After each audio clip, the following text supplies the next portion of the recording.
আমার আল্লাহ বলে গোলাম, এ দুনিয়ার মানুষ, ইয়া আইয়ুহাল্লাযীনা আমানুত্তাকুল্লাহ, তামাম পৃথিবীর মধ্যে সমস্ত মানুষের মধ্য থেকে ইমানদারদেরকে আল্লাহ ডাক দিয়া বলতেছে, আমার ইমানদার বান্দা বান্দিরা রে, ইত্তাকুল্লাহ, আমি আল্লাহকে ভয় করো। ও বান্দা, তোমার অন্তরের মধ্যে সাপের ভয় আছে, তোমার অন্তরের মধ্যে পোকামাকড়ের ভয় আছে, তোমার অন্তরের মধ্যে জোকের ভয় আছে, তোমার অন্তরের মধ্যে পশু পাখির ভয় আছে, তোমার অন্তরের মধ্যে বাঘ ভাল্লুকের ভয় আছে। বান্দারে, তোমার অন্তরের মধ্যে জিন ভূতের ভয় আছে, আছে না নাই? জোরে বলেন। আল্লাহ ডাক দিয়া বলে, বান্দা, তোমার অন্তরের মধ্যে আমার বানানো বহু মাখলুকের ভয় তোমার অন্তরের মধ্যে আছে, তুমি লালন করতেছো। বান্দারে, তুমি সাপের ভয়ে রাত্রে বেলায় অন্ধকারের মধ্যে একা তুমি বিলে যাও না, জমিনে যাও না। কেন? কই সাপে আমাকে আঘাত করতে পারে, সবল মারতে পারে। এইভাবে তুমি চেয়ারম্যানের বিরুদ্ধে কিছু বলো না, চেয়ারম্যান তোমার ক্ষতি করতে পারে। এমপি মন্ত্রীর বিরুদ্ধে তুমি কিছু বলো না, এমপি মন্ত্রী তোমার ক্ষতি করতে পারে। আমার আল্লাহ বলে, গোলাম, এ দুনিয়ার বান্দা, দেশের বিরুদ্ধে তুমি কথা বলো না, দেশের বিরুদ্ধে কোনো কথা তুমি বলো না, কারণ তোমার মনের মধ্যে জেলখানার ভয় আছে। দেশের বিরুদ্ধে কোনো কথা বললে তোমাকে দেশদ্রোহী মামলা দিয়া তোমাকে জেলখানায় আবদ্ধ করবে, সেই ভয় তোমার অন্তরে আছে। বান্দারে, ও বান্দা, তুমি যাদেরকে ভয় করো, এই সব হলো আমি আল্লাহর মাখলুক। আমি আল্লাহর মাখলুকের ভয় তোমার অন্তরের মধ্যে এত বেশি, অথচ আমি আল্লাহ এই সকল মাখলুকের স্রষ্টা। আমি আল্লাহর ক্ষমতা, আমি আল্লাহর ক্ষমতা পাওয়ার যে কি পরিমাণ সেটা তোমার মাথায় ধরবে না। উচিত ছিল সব কিছুর চাইতে আমি আল্লাহকে ভয় করা, কিন্তু তোমরা আমি আল্লাহর চাইতে অন্য মাখলুককে বেশি ভয় করো। কথা বলেন ঠিক না বেঠিক? আমার ভাইয়েরা, মুরব্বী বাবাজি,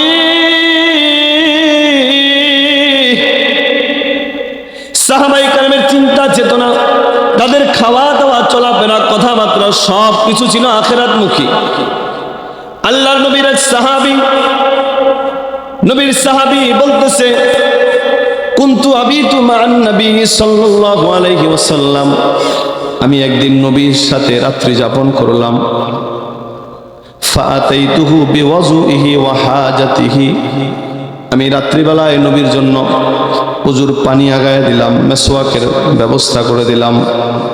আমি নবীজির রাত্রিবেলা যা কিছুর প্রয়োজন, এই প্রয়োজনীয় জিনিসগুলাকে নবীর সামনে পেশ করলাম, নবীর সামনে আমি পেশ করলাম। নবীজি খুশি হয়ে গেছে, খুশি হয়ে আমাকে বলতেছে, ফাকাল আলী সাল, আমাকে বলতেছে, সাহাবীরে, তুই আমার খেদমত করলা, আমি তো খুশি হয়ে গেলাম, সাল, তুমি আমার কাছে কিছু চাও। কি চাইবা? সাহাবীরে, আমি তোমাকে দিব। বলেন না সুবহানাল্লাহ। আল্লাহর নবীর সাহাবী জবাব দিতেছে, ইয়া রাসূলুল্লাহ,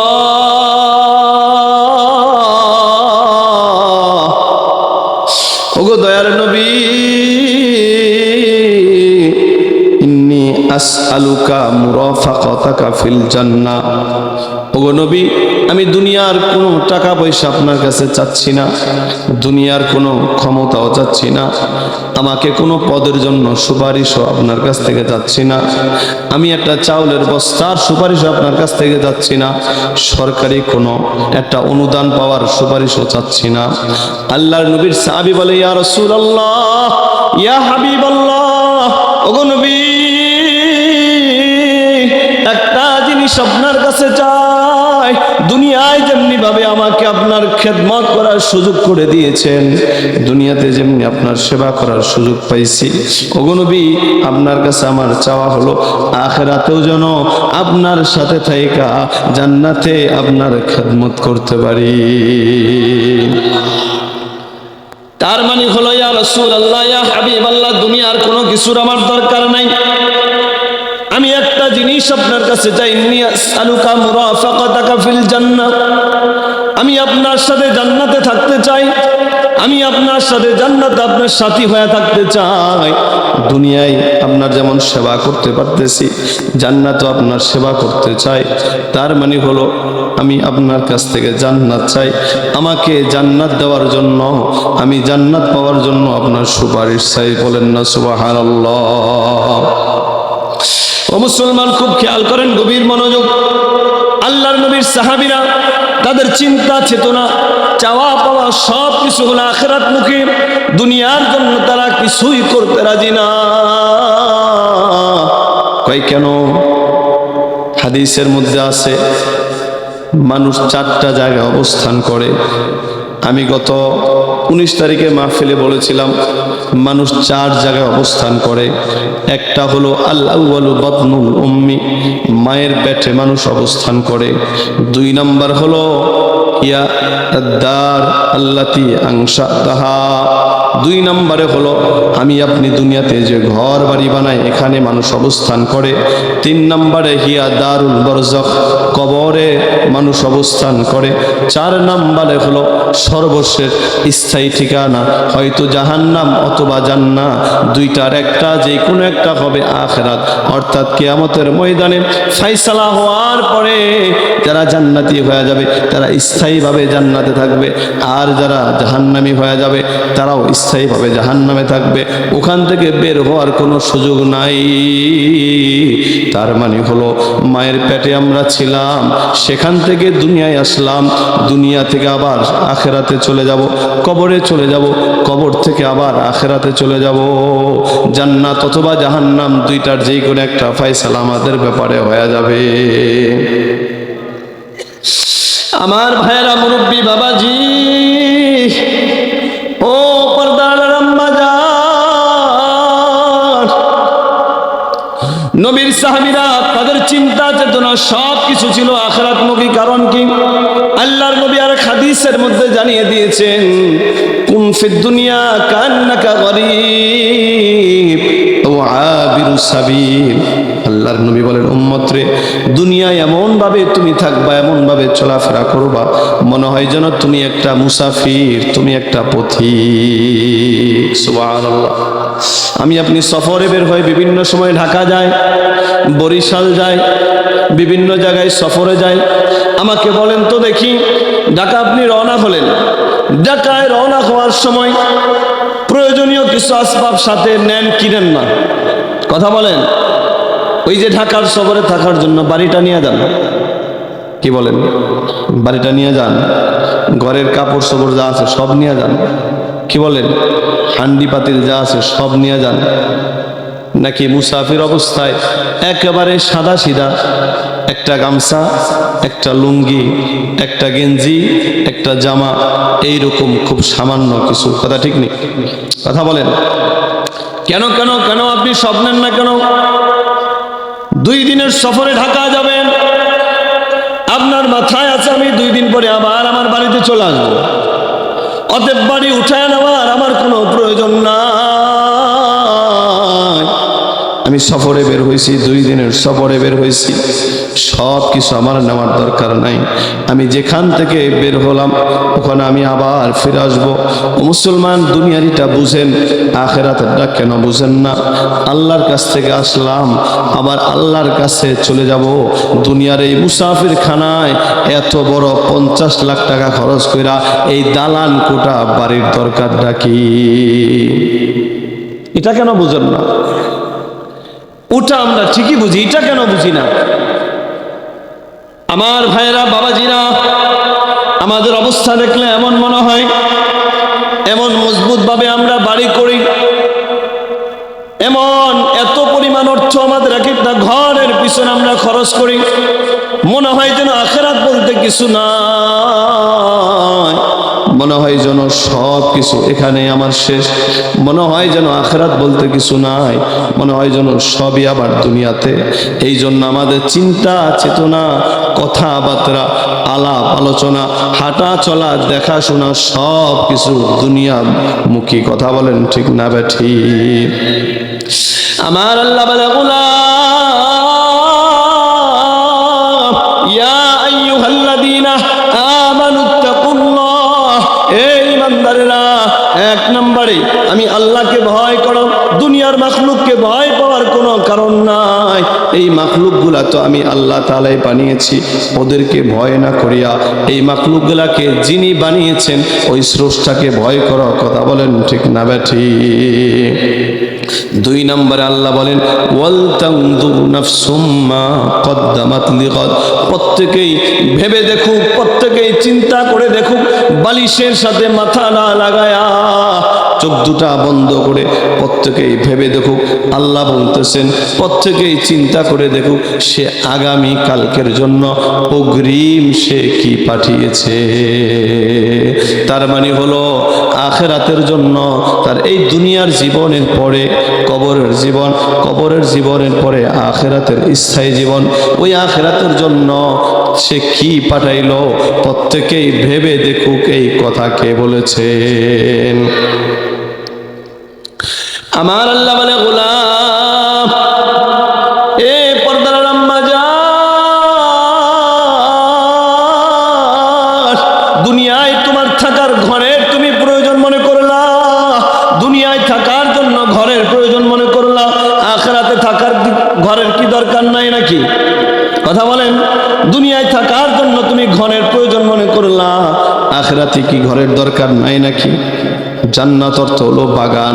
ধরেন না আপনি জান্নাত পেয়ে গেলেন, আল্লাহ আপনাকে জান্নাত দিয়া দিল, বিশাল বড় বাগান দিয়া দিল, ওই বাগানের মধ্যে যদি ঘর না থাকে ভালো লাগবে নি? কথা বলেন না?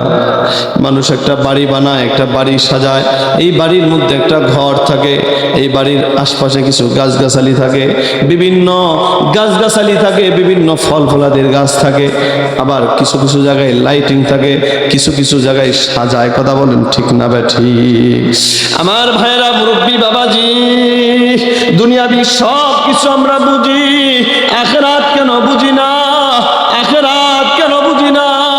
দুনিয়ায় ঘরের প্রয়োজন আমরা মনে করি, আখিরাতের কি ঘরের প্রয়োজন নাই নাকি? চিল্লা বলেন। আসেনি আসেনি? আল্লাহর নবী বলেছেন মান বানা লিল্লাহি মসজিদান বানাল্লাহু লাহু বাইতান ফিল জান্নাহ, যে ব্যক্তি আল্লাহর জন্য মসজিদ বানাবে, মসজিদে দান করবে, মসজিদ বানানোর ক্ষেত্রে সহযোগিতা করবে, আমার আল্লাহ তার জন্য জান্নাতে ঘরের ব্যবস্থা করবেন। আরেকটু জোরে বলেন না সুবহানাল্লাহ। খারাপ লাগতেছে? ছেড়ে দিব?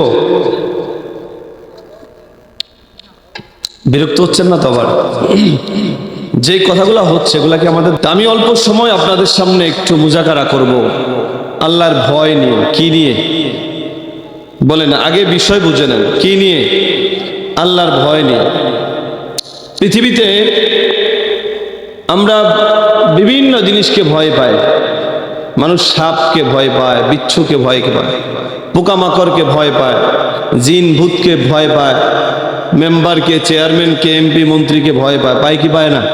প্রশাসনকে ভয় পায়, ডাকাতকে ভয় পায়, চোরকে ভয় পায়, বিভিন্ন জিনিসকে আমরা ভয় করে থাকি। আমাদের অন্তরে বহু মাখলুকের ভয় আমাদের অন্তরে আছে, কিন্তু এই সকল মাখলুক যিনি সৃষ্টি করলেন, এই সকল মাখলুকের স্রষ্টা যিনি, সেই আল্লাহ তাআলার ভয় আমাদের অন্তরে নাই। কথা বলেন ঠিক না ঠিক? দেখেন আজকে দেশ বিরোধী কোনো কাজ মানুষ করে না কেন? দেশ বিরোধী কোনো কাজ করলে তার নামে মামলা হবে, তাকে গ্রেফতার করে জেলে নিয়ে যাবে। কথা ঠিক? কথা বলেন কথা ঠিক? আজকে মানুষ চেয়ারম্যানের বিরুদ্ধে কোনো কথা বলতে পারে না, যদিও সে অন্যায় করে। কেন বলতে পারে না? তার বিরুদ্ধে বললে সে হয়তো আমার কোনো ক্ষতি করবে। কথা ঠিক নেই? এইভাবে বিভিন্ন সময় বিভিন্ন জিনিসের ভয়ে আমরা মুখ বন্ধ রাখি অথবা বিভিন্ন কাজ করে থাকি, অথচ আল্লাহ রব্বুল আলামিন সকল মাখলুকের যিনি স্রষ্টা খালেক, ওই আল্লাহ তাআলার ভয় আমাদের অন্তরে সেই পরিমাণ আছে। সবাই বলেন আছে? যদি থাকতো তাহলে কি একজন আরেকজনের জমি ঠেলা নিয়ে যেত? কি বলেন? যদি আল্লাহর ভয় অন্তরে থাকতো একজন আরেকজনের আইল ঠেলতে পারতো? আল্লাহর ভয় অন্তরে থাকলে একজন আরেকজনের উপর জুলুম করতে পারতো? আপনার কথা বুঝেন না, একটু আওয়াজ দেন।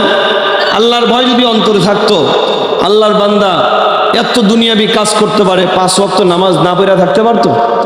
মূল হলো সকল সমস্যার মূল এক জায়গায়। সকল সমস্যার মূল কয় জায়গায়? এক জায়গায়। সেটা কি? আল্লাহর ভয় নাই। কি নাই? আল্লাহর ভয় নেই। আল্লাহর ভয় নাই। আল্লাহ তাআলার ভয় যখন আমার মধ্যে আপনার মধ্যে চলে আসবে, ইনশাআল্লাহ সকল অন্যায় একটা একটা করে আমাদের থেকে দূরে সরে যাবে। কথা বলেন ঠিক নেই? মূল জিনিস আমাদের আল্লাহর ভয় অন্তরে রাখা দরকার। কার ভয় অন্তরে রাখা দরকার? আল্লাহর ভয় রাখা দরকার। কেন? আল্লাহ তো আমারে বানাইছেন, আমার হাত পা এই সবই তো আল্লাহ দিয়েছেন। আমি যে জবান দিয়ে কথা বলতে পারতেছি, এই কথা বলার শক্তি কে দিয়েছেন? আরো জোরে বলেন, কে দিয়েছেন? আল্লাহ দিয়েছেন। আমি খাচ্ছি, সেটা আমাকে আল্লাহ খাওয়াচ্ছেন। আমার পরনে যে পোশাক, এই পোশাকও আল্লাহ দিয়েছেন। যেদিকে তাকাই আল্লাহ তাআলার নিয়ামতের মধ্যে আমি আপনি ডুবে আছি। কথা ঠিক? তাহলে আল্লাহ তাআলার এত কিছু ভোগ করে আল্লাহর ভয় যদি আমাদের অন্তরে না আনতে পারি, আমাদের মতো নিমক হারাম, আমাদের মতো হতভাগা পৃথিবীতে আর কেউ হতে পারে? হতে পারে না। আমার ভাইয়েরা, বাবাজিরা, এই জন্য সকল সমস্যার মূল এক জায়গায়, সেটা হলো আল্লাহর ভয় নাই। কি নাই? আমরা আজকে আল্লাহ তাআলার ভয় নিয়ে অল্প কিছু সময় একটু মুজাকারা করব। ইনশাল্লাহ ধৈর্য সহকারে বসবেন তো? ইনশাল্লাহ মনে মনে দোয়া করতে থাকেন। আর বয়ানের আগেই অনুরোধ করব, বারবার ডিস্টার্ব করার চাইতে একটু সামনে একটু আগায়া বসলে একটু আল্লাহ খুশি হবেন। একটু সামনের ফাঁকা জায়গাগুলা, এই যে আর একটু সামনে আসেন, আরেকটু সামনে আসেন, একটু জিকিরে ফিকিরে সামনে আসেন। সুবহানাল্লাহ ওয়ালহামদুলিল্লাহ লা ইলাহা ইল্লাল্লাহ।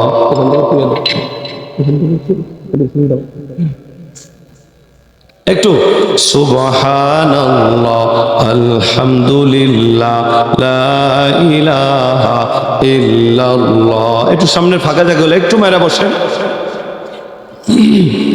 এই তো মাশাআল্লাহ সুন্দর হচ্ছে। একটু জিকির করেন, সুবহানাল্লাহ ওয়ালহামদুলিল্লাহ লা ইলাহা ইল্লাল্লাহ লা ইলাহা ইল্লাল্লাহ। দেখি আজকে আওয়াজ কতটুকু হয়। লা ইলাহা ইল্লাল্লাহ।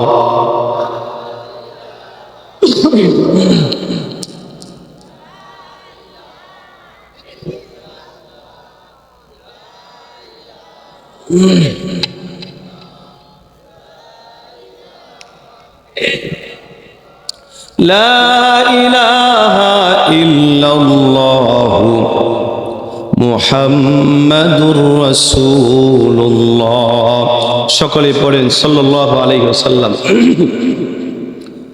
সূরাতুল হাশরের 18 এবং 19 নম্বর আয়াতে কারিমা আমি আপনাদের খেদমতে তেলাওয়াত করেছি।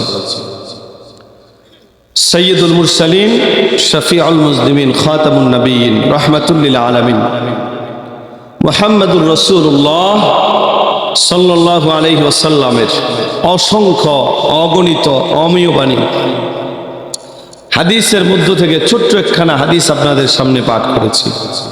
খুব অল্প সময় এই আয়াত এবং হাদিসকে সামনে রেখে কিছু কথা বলার চেষ্টা করব ইনশাআল্লাহ। যতটুকু আলোচনা হবে, মুজাকারা হবে, আমরা সবাই হৃদয়ের মধ্যে গেঁথে নিব। কোথায়? কথা বলেন, কোথায়? যা শুনবো অন্তরের কান দিয়ে শুনবো, দিলের কান দিয়ে শুনবো, চোখ খুলে শুনবো। চোখ বুঝে না, ঘুমায়া ঘুমায়া শুনলে এই কথা আমার আপনার দিলের মধ্যে বসবে না। চোখ খুলে বক্তার চেহারার দিকে তাকিয়ে তাকিয়ে আমরা যা বলে আমলের নিয়ত শুনবো ইনশাআল্লাহ।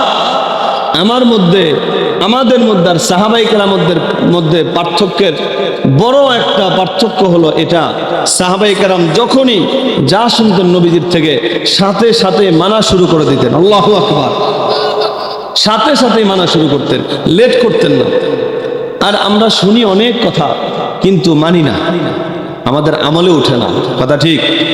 আমাদের আমলে উঠে না। আমরা চিন্তা করি, এই যে কোনো ভাইকে যদি নামাজের জন্য বলা হয়, উনি কে হুজুর এখন না, বিকাল থেকে পড়বো। জোহরের সময় ধরলে আসর থেকে পড়বো, আসরের সময় ধরলে মাগরিবে যাবো, মাগরিবের সময় ধরলে বলে এশারে যাবো, আর এশারের সময় ধরলে বলে ফজর থেকে ঠিক হয়ে যাব। কথা বলেন ঠিক নেই? এটা হলো আমাদের অভ্যাস। এখন আমাকে বলা হচ্ছে নামাজের জন্য, আমাকে এখনই যাওয়া উচিত, এখনই আমাকে আমল শুরু করা উচিত। কথা বুঝেন? কালকে করব, সামনের বেলা করব, পরের বেলা করব, অতটুকু আমি বাঁচবো যে গ্যারান্টিও তো আমার নাই। সাহাবাই কেরামের মধ্যে আমাদের মধ্যে বড় একটা পার্থক্যের জায়গা হলো এটা। সাহাবাই কেরাম সামি'না ওয়া আতা'না সূরাতুল বাকারার শেষ আয়াতের আগের আয়াত আল্লাহ বলছেন, সাহাবীরা যখনই কোনো কথা শুনতেন নবী সাল্লাল্লাহু আলাইহি সাল্লামের কাছ থেকে সাথে সাথে হুবহু সেটাকে মানা শুরু করতেন। সুবহানাল্লাহি ওয়া বিহামদিহি। আর আমাদের মধ্যে পার্থক্য হলো এটা, আমাদের মধ্যে পার্থক্য হলো এটা, আমরা সাথে সাথে মানি না, শুনি অনেক কথা, সাথে সাথে মানি না। এই জন্য আমাদের চিন্তা চেতনা সবকিছু দুনিয়ামুখী হয়ে গেছে। আর সাহাবাই কেরামের চিন্তা চেতনা সবকিছু ছিল আখিরাতমুখী। কোনমুখী বলেন? বলেন কোনমুখী? আখিরাতমুখী। ছোট্ট একটু উদাহরণ দিলে আপনারা বুঝবেন। আমার আপনার বাড়িতে বিভিন্ন সময় বিভিন্ন মানুষ আমার আপনার খোঁজে ঘরে আসে। পাশের বাড়ির চাচাতো ভাই আপনার খোঁজে আপনার বাড়িতে আসছে, ঘরে আসছে, ঘরে টোকা দিছে, নাড়া দিছে, দরজায় নক করেছে, ঘর থেকে আপনার সন্তান বের হয়ে আসছে। চাচা বলতেছে, বাবা তোমার বাবা কোথায়? সন্তান জবাব দিচ্ছে, বাবা তো মসজিদে গেছে। আমাদের অবস্থা বলতেছি। জিজ্ঞাসা করছে, তোমার বাবা কখন আসবে? সন্তান সাথে সাথে জবাব দেয়, চাচা বেশি লেট হবে না, বেশি লেট হবে না, এখনই চলে আসবে। আমাদের সমাজে এমনই হয়ে গেছে, আমাদের সমাজের মানুষের কমন সেন্স এমন হয়ে গেছে, মসজিদে যাবে, যত দ্রুত সম্ভব সেখান থেকে চলে আসবে, সেখানে থাকবে না।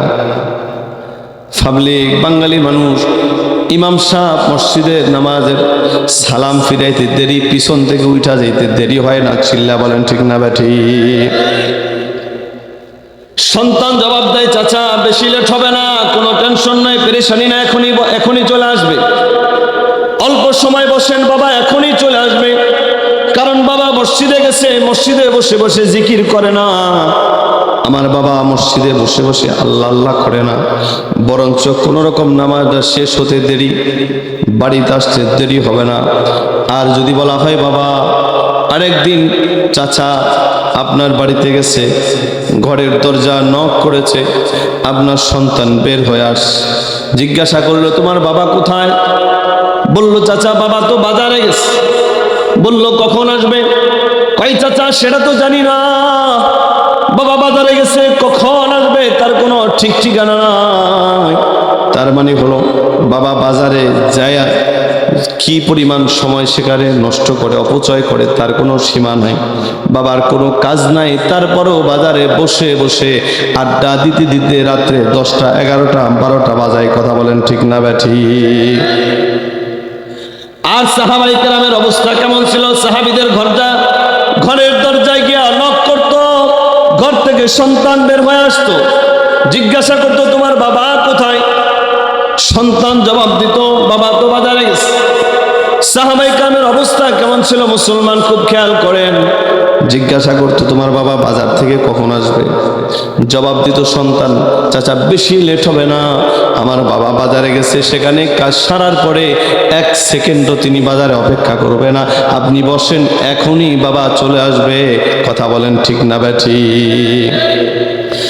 আর যদি ঘরের দরজায় গিয়া নক করার পরে সন্তান যদি বলতো বাবা মসজিদে গেছে, সাহাবায়ে কেরামের সন্তানরা জবাব দিত চাচা বাবা মসজিদে গেছে, কখন আসবে আমার জানা নাই, বাবা মসজিদে যায়, কখন আসবে জানা নাই। কারণ সাহাবায়ে কেরাম মসজিদে গিয়া দ্রুত আয়সা পড়তেন না, ফরজ নামাজের পরে তারা নফলের ইহতেমাম করতেন, ফরজ নামাজের পরে নফলের ইহতেমাম করতেন, বসে বসে জিকির আজকার করতেন। ফজরের পরে মাগরিবের পরে মাসনুন কিছু দোয়া আছে, ফজরের পরে মাগরিবের পরে কিছু জিকির আজকার আছে, এই জিকির আজকারগুলো করতে করতে কিছু সময় লাগে। ও মুসলমান একটু খেয়াল করেন তো, আমাদের কাছে মসজিদের চাইতে বাজারের গুরুত্ব বেশি হয়ে গেছে, আর সাহাবায়ে কেরামের কাছে বাজারের চাইতে মসজিদের গুরুত্ব বেশি। কথা বলেন ঠিক না ব্যাঠি? অথচ নবী জানিয়ে দিয়েছেন হাব্বুল বিলাদি ইলাল্লাহি মাসাজিদুহা। আল্লাহর নবী বলেন উম্মত, এ পৃথিবীর উম্মত,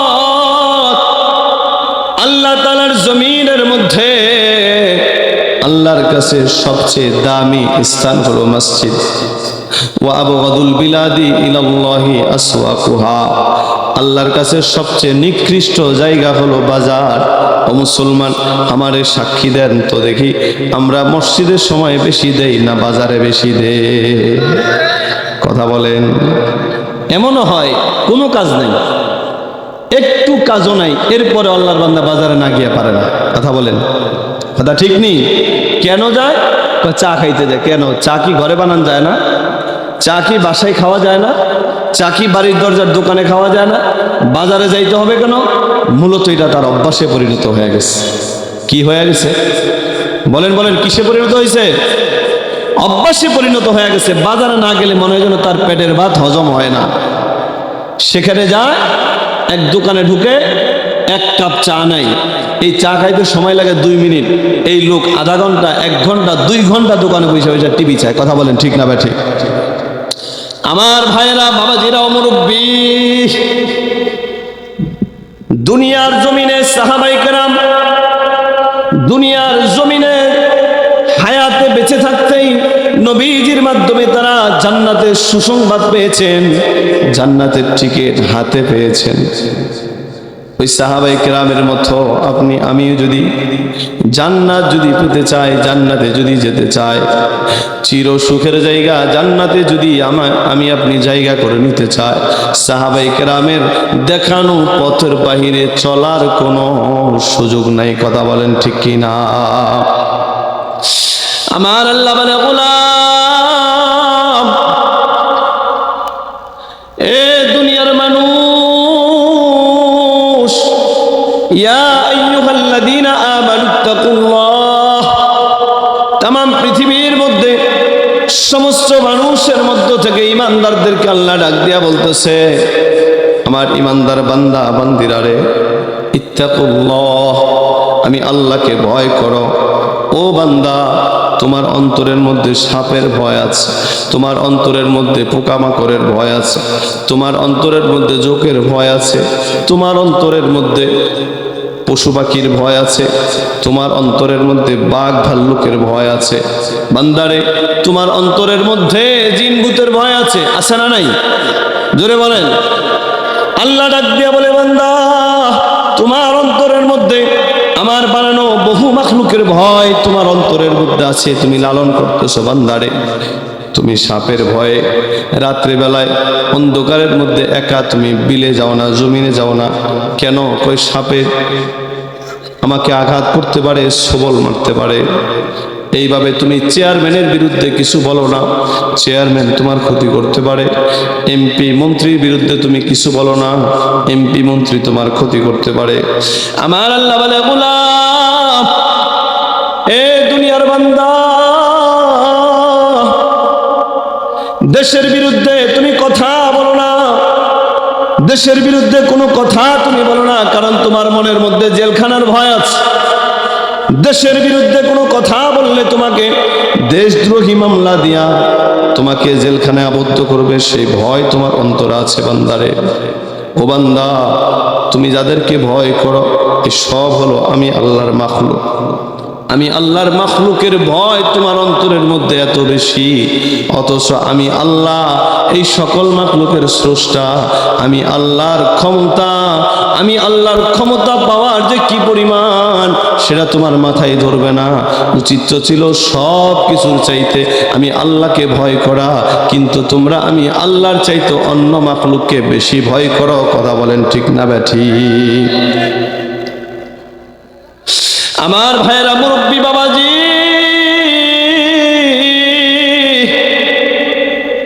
সাহাবায়ে কেরামের চিন্তা চেতনা, তাদের খাওয়া দাওয়া, চলাফেরা, কথাবার্তা সব কিছু ছিল আখিরাতমুখী। আল্লাহর নবীর এক সাহাবী বলতেছে, কুনতু আবিতু মা'আন নবী সাল্লাল্লাহু আলাইহি ওয়াসাল্লাম, আমি একদিন নবীর সাথে রাত্রি যাপন করলাম। ফাআতাইতুহু বিওয়াজুইহি ওয়া হাজাতিহি, আমি রাত্রিবেলায় নবীর জন্য উজুর পানি আগায় দিলাম, মেসওয়াকের ব্যবস্থা করে দিলাম।